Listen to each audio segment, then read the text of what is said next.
The four seasonal tokens are trustless, decentralized cryptocurrencies mined using proof of work, and they've been designed so that their prices oscillate around each other over the course of years. And this allows investors to increase their holdings over time by trading the more expensive tokens for the cheaper ones. And so with me is Ruadhan, who is the creator of seasonal tokens, to explain how this works. And we've talked a few times. I mean, it's just fascinating how you figured this out. But so you base this on something called seasonal trading, basically. So explain how, I guess, set us up with how this is used in other parts of the economy so we can understand how it's used in cryptocurrency. Absolutely, yeah. So seasonal trading is trading using instruments or assets that are priced differently, predictably priced differently at different times of the year. So, for example, real estate is more expensive in the summer and orange juice is more expensive in the winter. So it's possible to make a profit and increase your holdings of both real estate and orange juice over time by trading real estate for orange juice in the summer and then trading orange juice for real estate in the winter. And if you keep doing that, you'll build up a lot of orange juice and real estate. And I don't know if anybody's doing it with exactly those two assets, but any large portfolio manager is going to have some component of seasonality in their portfolio, and they're going to have some strategy for dealing with that. And they will choose certain assets that are more expensive at certain times of the year, less expensive at other times, and they'll shift their portfolio as the year goes by so that they can even out the seasonality that they don't want in their investment. Interesting. That makes sense. It's kind of like a good old-fashioned hedge or arbitrage in a way, like the Santa Claus rally that we see in the stock market so often. So how does that concept then apply to seasonal tokens? So with seasonal tokens, they were basically designed to implement exactly that same seasonal feature. Although it's 9 months is the length of a season for the seasonal tokens. Okay. So once every 9 months, the rate of production of one of the tokens is cut in half, and that token goes from being the cheapest token to the most expensive over time. So what you can do is you can hold, say, for example, the token that happens to be the cheapest, and then after the rate of production is halved, that becomes the most expensive over the following months, and then you can trade that for the other tokens, which are then cheaper than that one. And if you keep doing this, then the total number of tokens that you have keeps increasing every time you trade. And if you keep doing this, then the total number of tokens that you have keeps increasing every time you trade, if that makes sense. How did you figure this out? So I was investing in Bitcoin, and I noticed that Bitcoin has these halvings once every 4 years. The rate of production gets cut in half, and then the price of Bitcoin rises in the following months as the market adjusts to the lower rate of production. So I took that idea and I said, well, what we can do is we can have 4 of those, and we can have the prices oscillating around each other, and this reproduces essentially the same seasonal phenomenon that we see in agricultural commodities and existing commodities. And that means that you can use the same investing strategy that you can use with basically seasonal assets. So does this limit losses then and helps you expand your gains, right? Absolutely. Okay. Yeah, it limits losses because if you always trade tokens for more tokens of a different type, then that means that the total number of tokens in your investment is guaranteed to increase every time you trade. So if you trade, for example, three spring tokens for 5 summer tokens, you'll have more tokens afterwards than you had before. You'll have more tokens in the end, plus you've limited your downside. Absolutely. Because you've done that. Yeah. Now, you said something halving. So explain that. What is halving? So yeah, when tokens are produced by proof of work mining, then they have a cost of production. It takes energy to produce them, so people have to pay their electricity bills. And once every 4 years with Bitcoin, the rate of production gets cut in half, and this means that it becomes twice as expensive to produce a Bitcoin. And so, and also basically just because the rate of production has been cut in half, there are fewer Bitcoins coming onto the market every day. And the result of that is that the price rises because the market has to respond. So with the seasonal tokens, basically I have these staggered halvings. So once every 9 months, one of the tokens is halved and the rate of production is cut in half, and then that token becomes the most expensive. And so we have these, we can produce this cycling effect using this halving that I basically took from Bitcoin. And Bitcoin just went through halving. It feels like, when was that? It was in 2020. Oh, so, okay. Yeah, and there's another one coming up in 2024. But with Bitcoin, it takes a while for the market to respond, and it responds over a long period of time. It takes maybe 4 or 5 months after the Bitcoin halving for the market to react, and then after that, there's basically a year when it goes through a bull market before it reaches its peak, and then it goes into a bear market. And that's basically why Bitcoin isn't an ideal investment. Even though it has these great bull markets, they're followed by a bear market that persists until the next halving. We're in one of those right now. Yeah, we certainly are. What is, from your analysis of Bitcoin, where are we in this bear market? What do you think will happen if it follows your trend prediction? So yeah, if it does what it's done in the previous halvings, then we're basically at the bottom now. At least I hope we are, and it looks like we are. It feels like we are. Well, it's certainly held steady.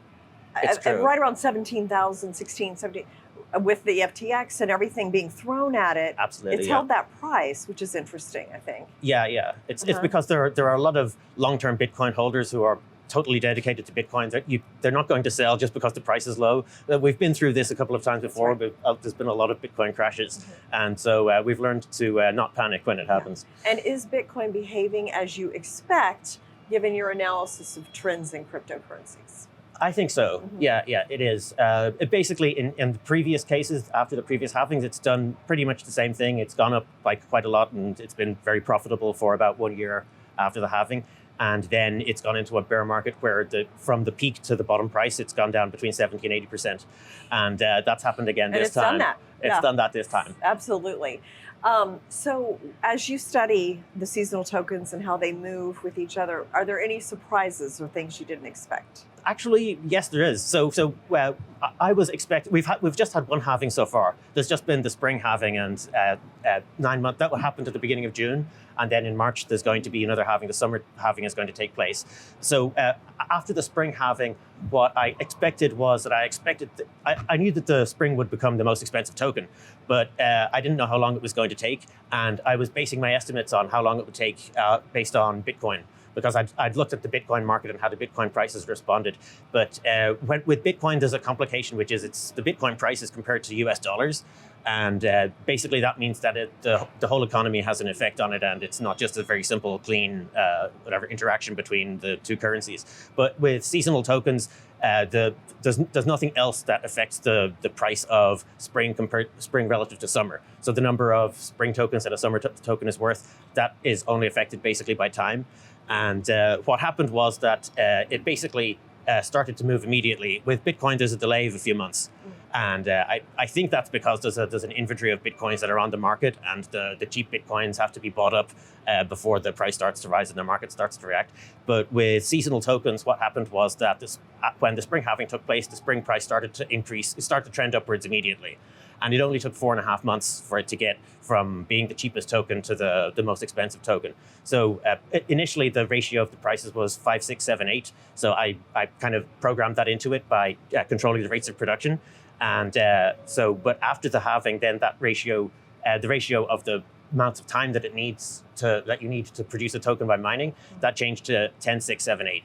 So it took twice as long to produce a spring token. It became twice as expensive to produce a spring token. So you can expect the market to react to that. But I thought it would take a long time to react, and I thought it could take as long as 9 months. But it only took 4.5 months for it to reach its target ratio. Okay. And so that means it's very good. It's working very efficiently. The market is reacting efficiently, and I think it's because there are no extra complications, because it's kind of an internal economy. And when you have the 4 tokens, and external economic events don't affect the relative prices of the tokens, so they're able to react smoothly and efficiently. Now, will you change your formula or anything based on that? Oh, I can't. It's done. Oh, it's already done. Okay. The smart contracts. When you write a smart contract and you deploy it, it can never be changed. Oh, interesting. Okay. So it's all in the blockchain. It's all on the blockchain, okay. And you can't undo. There's no way to modify the code. So it's going to be like that for the next 200 years. Got it. Okay. And this is very good, because what it means is that basically after a halving, that takes 4.5 months for the ratios of the prices to change and to reach their target ratios. So once it's reached the target ratio, that's the time that you will start trading the tokens for more tokens again. So you hold spring tokens when the ratio is 5, 6, 7, 8, and then when spring becomes the most expensive token and the ratio is 10, 6, 7, 8, then you can start trading spring for the other tokens. So now that we know that it's basically 4.5 months, that's how long it takes for the season to change and for basically the new target ratio to be achieved. That means that there's 4.5 months left of trading time. Mm-hmm. So basically, in the seasonal tokens economy, what traders will do is they'll spend half of the time waiting for the seasons to change, and then the other half of the time they'll be trading tokens for more tokens. Okay. So that's basically perfect, and the market it's very, very good. The market reacted this quickly. You've got it right where you want it. Exactly. Where you thought it would be, I guess. Well, I hoped it would be. I thought it could take as long as 9 months, so I put a 9-month interval between. But yeah, the fact that it works in so quickly is really, really good. Now there's a simulator. Okay, explain what that is. Right. So what happened was after the spring halving, we were able to measure the rate at which the market was responding, and it moves about the prices move about 1% a day towards their target ratio. And once we knew that, then and we knew that there was no delay. Initially, I expected there to be a delay, and I thought it would be more slow.